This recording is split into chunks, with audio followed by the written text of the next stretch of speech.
Hi, my name is Dr. Phyllis Shore. Welcome to Medallion Weight Loss.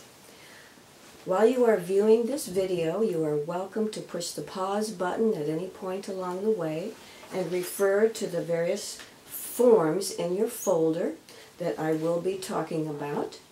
And also in the future, you're certainly welcome to come back to the education room and review the contents of the video again. We do learn by repetition.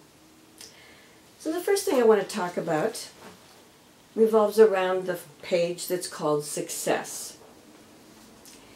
The attitude that you have about what you're doing, certainly to think that you are on a diet is not at all a good thing. We do know that diets do not work. So it would be much better if you saw yourself as in training to make a permanent change in your lifestyle. And when you think about it, small changes that translate over the course of your entire lifestyle actually translate into major success. It's far more preferable to be losing on a very nice gradual basis, even just 1 pound a week, and to be doing something that is more realistic, more enjoyable, more embraceable as a permanent part of your life. Remember, you're in training to set up habits, lifetime habits. And it probably takes a full year of doing something differently before what you're doing actually starts to become integrated into the permanent habit structure. Exercise is certainly important in any healthy lifestyle. And you want to get real creative with your exercise. You can even do cardio housework. Try to get in 30 minutes a day of something that keeps your heart rate going on a regular basis for 30 sustained minutes. Maybe walking in the neighborhood, exercising in front of the TV. So there's lots of options there, but 30 minutes of fast-paced cardio activity per day, and also maybe 3 times a week some strengthening exercises. And consider your background activity, parking farther away from your destination, taking the stairs rather than the elevator, setting something up where you can be moving while you're watching TV. It doesn't have to be major exercise, but your background activity, it all adds up to a healthy lifestyle change. Now, the appetite suppressant medications are another tool.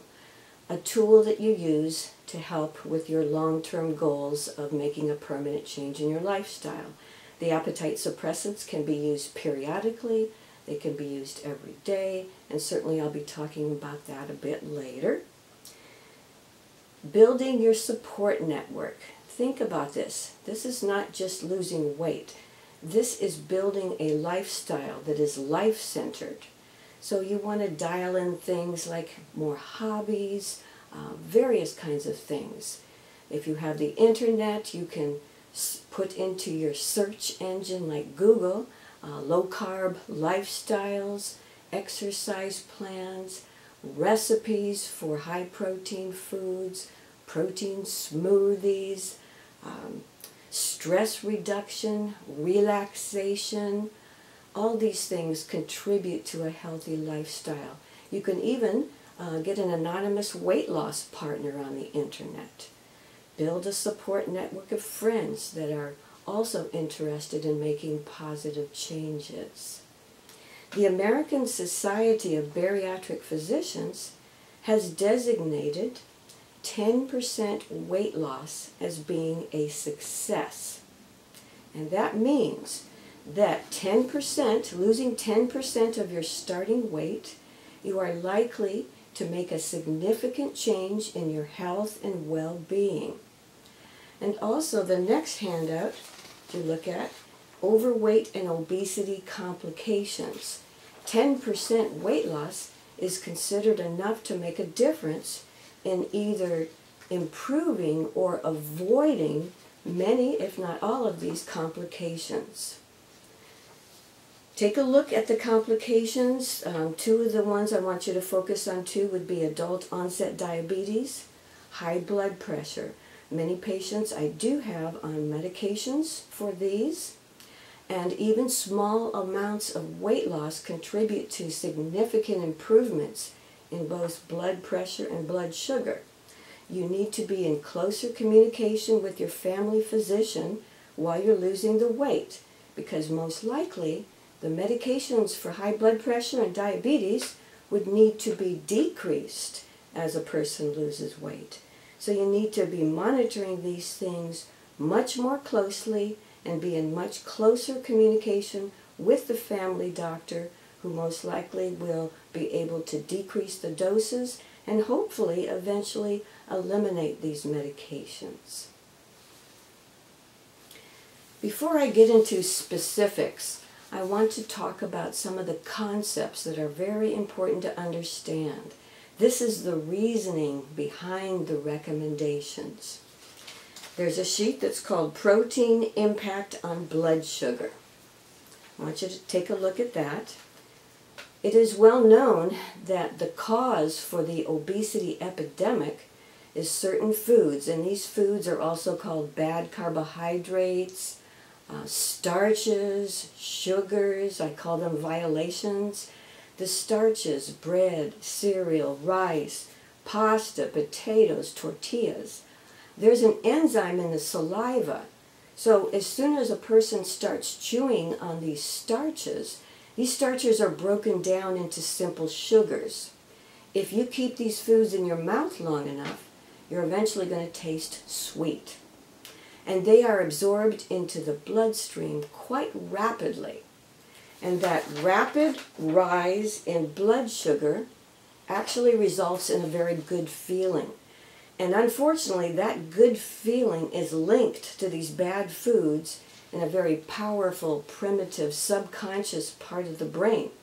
And furthermore, the good feeling doesn't last very long, because that good feeling, that high blood sugar, is the signal for the body to secrete insulin. So with high blood sugar, you get a big insulin response, and insulin then is going to cause the blood sugar to drop, drop, drop, drop, drop. And an hour and a half later, it's just the opposite. Most people feel fatigued, low energies, and because of that strong memory link, there tends to be thoughts or cravings about those foods. So those foods even make you want more of them. So cravings, low energy levels, and if that wasn't bad enough, insulin is the body fat storage hormone.